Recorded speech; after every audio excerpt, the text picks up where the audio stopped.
இனிய உள்ளங்களுக்கு வணக்கம். நம் எல்லாருக்குமே வாழ்வில் ஒரு லட்சியம் இருக்கும். அதை அடைவதற்காக கடினமாக உழைக்கவும் செய்வோம். இருப்பினும் அந்த இலக்கை அடைய தாமதம் ஏற்படக்கூடும். அது ஏன் என்றாவது யோசித்து உள்ளீர்களா? நம்முடைய லட்சியத்தை அடைய உழைப்பு மட்டுமே போதுமானதா? அதையும் தாண்டி எது தேவை என்பதை புரிந்து கொள்ள இந்த கதையை முழுமையாக கேளுங்கள். ஒரு பெரிய அரண்மனையில் வெகு நாட்களாகவே ஒரு எலி பயங்கரமாக தொல்லை கொடுத்து கொண்டிருக்கிறது.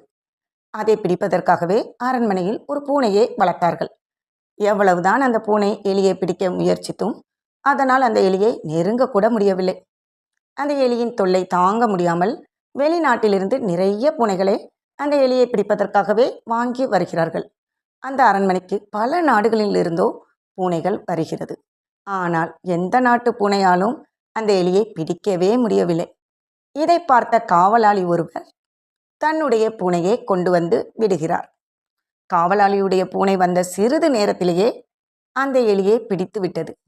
அதை பார்த்த அனைவருக்குமே பயங்கர அதிர்ச்சி. அங்கிருந்த மக்கள் அந்த காவலாளியிடம் பல கேள்விகளை கேட்கிறார்கள். உன்னுடைய பூனைக்கு என்ன பயிற்சி கொடுக்கிறாய், என்ன உணவு கொடுக்கிறாய் போன்ற பல கேள்விகளை கேட்கிறார்கள். அதற்கு அந்த காவலாளி சொல்கிறார், என்னுடைய பூனைக்கு பெரிய பயிற்சியோ அல்லது திறமையோ எதுவும் இல்லை. அது பயங்கர பசியில் இருந்தது, அவ்வளவுதான் என்று சொன்னாராம். அரண்மனையில் இருக்கும் பூனையும் வெளிநாட்டிலிருந்து வந்த பூனைகளும் நன்றாக சாப்பிட்டு கொழுத்து இருந்ததால் இந்த எலியை பிடித்து தான் தன்னுடைய பசியாற்ற வேண்டும் என்ற அவசியம் இல்லை. அதனால்தான் அந்த பூனைகளால் அந்த எலியை பிடிக்க முடியவில்லை. இதே மாதிரிதான் உங்களுடைய வாழ்க்கையில் உங்களுடைய லட்சியத்தை அடைய வேண்டும் என்று நினைத்தீர்களா? இதே மாதிரிதான் உங்களுடைய வாழ்க்கையில் உங்களுடைய லட்சியத்தை அடைய வேண்டும் என்று நினைத்தீர்களானால் உங்களிடம் அதற்கான தேவை இருக்க வேண்டும். பசி வேண்டும், வைராக்கியம் வேண்டும், வெறி இருக்க வேண்டும்.